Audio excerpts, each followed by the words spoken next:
Assalamualaikum dan salam sejahtera bagi seluruh penonton dan juga subscriber. Terima kasih kerana tekan subscribe dan lonceng. Pada yang belum menekan subscribe dan lonceng, jemput-jemputlah menekan subscribe dan lonceng terhadap channel ni sebagai tanda sokongan korang dan juga notifikasi video-video terbaru daripada channel ni. Okey, baik. Kita pergi pada tajuk dan thumbnail. Benarkah KWSP terlibat dengan pinjaman kepada sebagai pemiutang lah. Pemiutang kepada genting Hong Kong yang muflis. Okey, benda ni hangat diperkatakan kerana dibangkitkan oleh Ketua Pembangkang iaitu Datuk Seri Anwar Ibrahim. Okey. Datuk Seri Anwar Ibrahim berbangkitkan persoalan meminta Menteri Kewangan menjawab. Mengapa diberi? Kenapa? Adakah benar pinjaman tanpa cagaran diberikan kepada genting Hong Kong? Bila kita sebut perkataan genting tu, korang rasanya aku tak pernah nak jelaskan kot. Kerana namanya genting tu, perniagaan apakah yang dijalankan? Aku rasa korang boleh faham dah kalau genting tu apa. Genting kat Malaysia ke, genting kat mana ke, ada genting nama dia, faham sendiri lah bisnes apa. Okey. Adakah benar? Okey.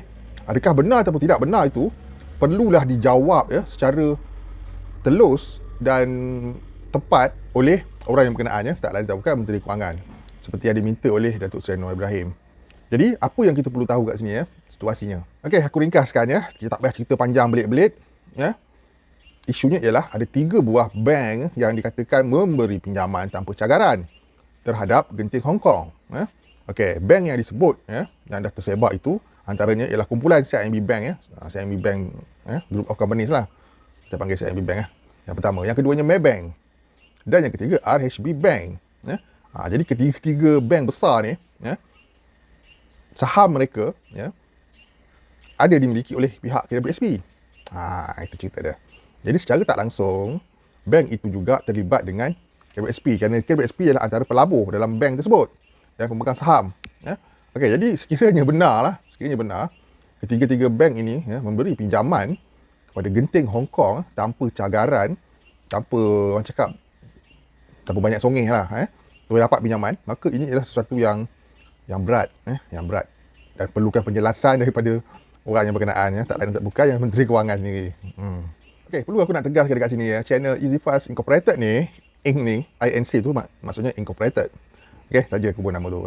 EasyFast Inc ni bukanlah satu channel politik, tapi hidup kita ni sekarang ni dah dipenuhi dengan politik. So apa benda yang kita ialah berkenaan dengan pihak-pihak tertentu, pusing-pusing pun dia akan terlibat dengan politik juga. So kita sentuh sikit lah buat politik. Okay, kita pun sedar tak lama lagi Pilihan Raya Negeri Johor akan berlangsung. Okay, biasalah bila nak dekat pilihan raya, tak kira lah pilihan raya negeri, pilihan raya kecil ataupun pilihan raya umum satu negara, maka macam-macam isu akan timbul. Macam-macam isu akan timbul, akan dijadikan bahan untuk dipolitikkan. Untuk menjatuhkan ni puak sanalah, puak sinilah. Itulah dia politik. Dan kita pun dah faham politik itu macam mana, kan?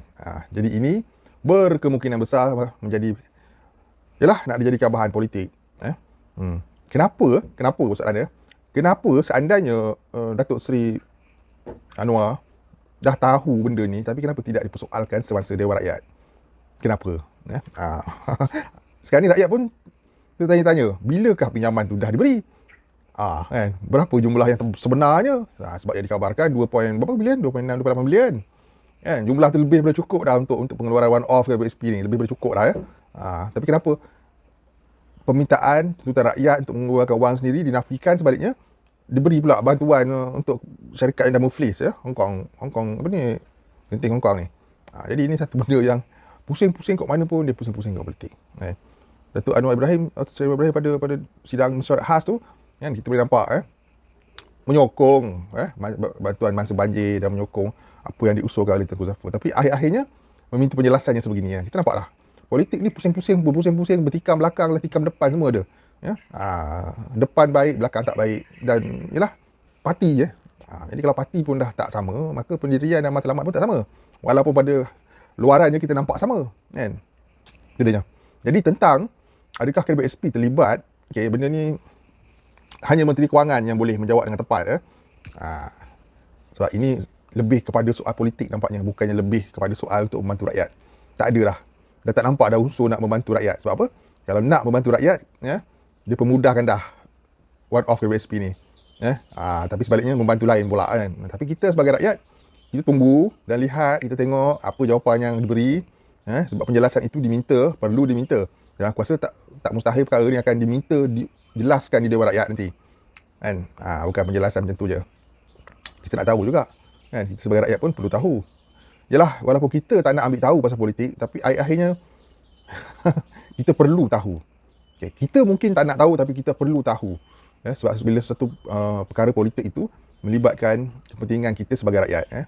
Okay, sebagai contohlah, sekiranya wang KBSP kita dah digunakan ke arah membantu syarikat genting Hong Kong ni, kan, maka bercara mana tak marah kan. Itu cerita dia. Tapi apa pun kita tunggu jawapan yang nak disusun atur oleh Menteri Kewangan. Apakah jawapan beliau tentang persoalan ni. Okay. Yalah, duit kita pun kita faham dah dilaburkan dalam berbagai sektor, termasuklah sektor perbankan, pembelian saham dan sebagainya.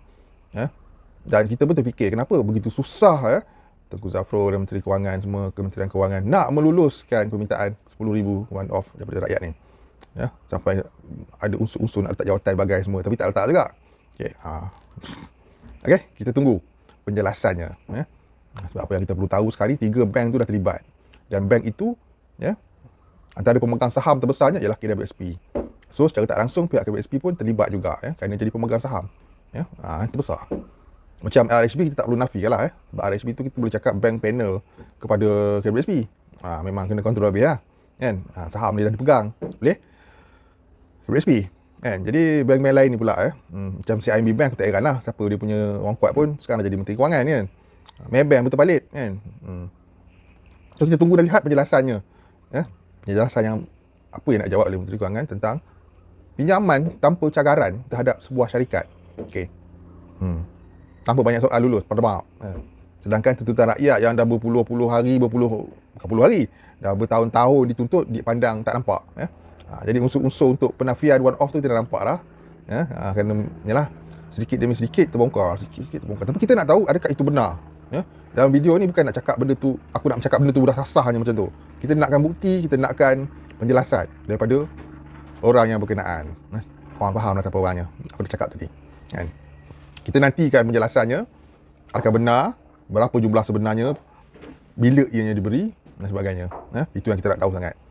Dan sekiranya hak kita sebagai pencarum untuk mengeluarkan 10,000 dinafikan oleh kerana sebab ini, kita tahu cakap apa lah.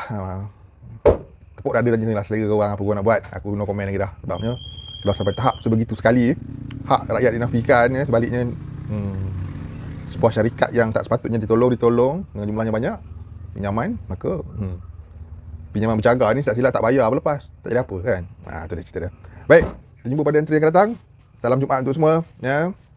Esok hujung minggu, selamat hujung minggu. Mana nak balik kampung hati-hati. Mana nak berbangsa Cina, nak menyambut tahun baru Cina, selamat. Berhari raya lah, panggil hari raya. Drive elok-elok. Drive careful, patuhi SOP bila balik kampung ke apa ke, jangan ingat kita tak apa. Omicron ni ada juga, ada di mana. Sentiasa pakai pelitup muka. Sekian dulu. Jumpa pada entry yang akan datang. Sekian. Assalamualaikum, salam sejahtera dan salam hormat semua. Kita tunggu jawapan daripada orang yang berkenaan Menteri Kewangan. Bye-bye.